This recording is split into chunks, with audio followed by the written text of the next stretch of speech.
नमस्कार मंडळी, मी पल्लवी खेडेकर तुम्हा सगळ्यांचे आपल्या यूट्यूब चॅनलवरती स्वागत करते। तर आज मी तुम्हाला शेअर करणार आहे ओल्या काजूच्या गरांची भाजी। ही पातळ रस्सा भाजी आहे आणि ती नॉनव्हेज पद्धतीने आपण करणार आहोत आणि ते सुद्धा कोकणी स्टाईलमध्ये। आता सध्या मे महिन्याची सुट्टी चालू आहे आणि आम्ही कोकणात आलेलो आहोत गावी। तर चला तर मग आपण बघूया कशा प्रकारे करणार आहोत ते। तर इकडे ओले काजू घेतलेले आहेत आणि ते सोलून घेत आहोत। तर एका पातेल्यामध्ये गरम पाणी घेतलेलं आहे आणि अशा प्रकारे ते कापून घेतलेत आणि त्याचं गर काढून गरम पाण्यामध्ये टाकून घ्यायचे आहे, जेणेकरून त्याचं जे चीक असतं काजूला ते गरम पाण्यामध्ये निघून जातो। त्यानंतर इथे बघा हे काजूचे गर स्वच्छ धुवून त्याच्यामध्ये सुका जवळासुद्धा स्वच्छ धुवून घेतला आहे आणि बटाट्याचे कापसुद्धा पातळ करून ह्याच्यामध्ये धुवून घेतलेले आहेत। त्यानंतर आता इथे घेतलेला आहे एक कांदा, तो सुद्धा बारीक चॉप करून घेतला आहे। 3-4 लसूणच्या पाकळ्या घेतल्यात, त्यासुद्धा ठेचून घ्यायच्या आहेत छानपैकी। आणि त्यानंतर बघा इकडे पातेलं गरम झाल्यानंतर थोडंसं तेल टाकून कांदा आणि लसूणची छान अशी फोडणी करून घ्यायची आहे। कांदा आणि लसूण ब्राऊन झाल्यानंतर त्याच्यामध्ये चिमूटभर हळद टाकून घ्यायची आहे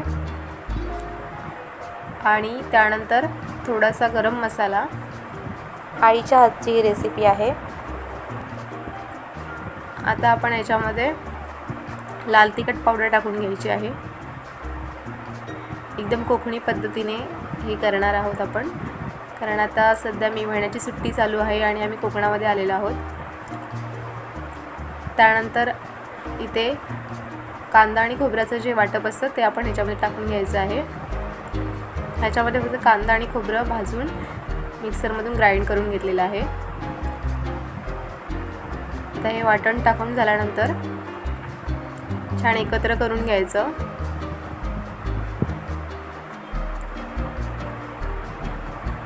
हे सगळे मसाले आणि आपलं जे वाटण आहे ते एकत्र करून झाल्यानंतर आपण हे स्वच्छ धुवून घेतलेले काजूचे गर, बटाटा वगैरे जे काय आहे ते सगळं मिश्रण आपण ह्याच्यामध्ये टाकून घ्यायचं आहे।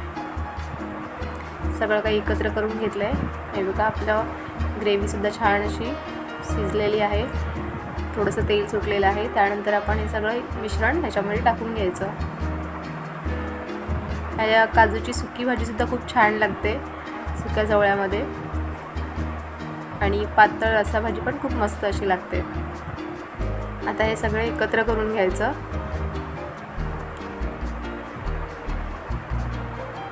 तर तुम्ही कशा प्रकारे काजूच्या गरांची भाजी करता हे मला नक्की कमेंट्स करून कळवा। आणि आता कोकणामध्ये ही रेसिपी एकदम फेमस अशी रेसिपी आहे, जोपर्यंत पाऊस येत नाही तोपर्यंत तरी।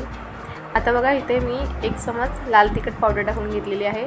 ही कलरची पावडर आहे, त्याने रस्स्याला खूप छान अशी तरी आणि कलर येतो।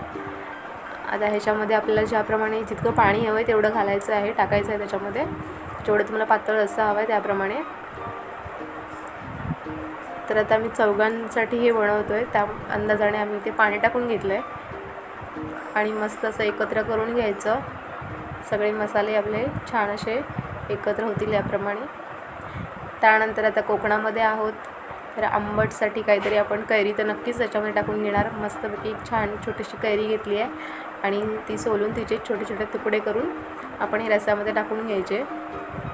त्याने एकदम छान अशी टेस्ट येते आंबट अशी, आणि नॉनव्हेज रेसिपी असल्यामुळे ते पण सुक्या जवळ्याची, त्याच्यामुळे त्याच्यामध्ये आपण आंबट काहीतरी टाकतोच।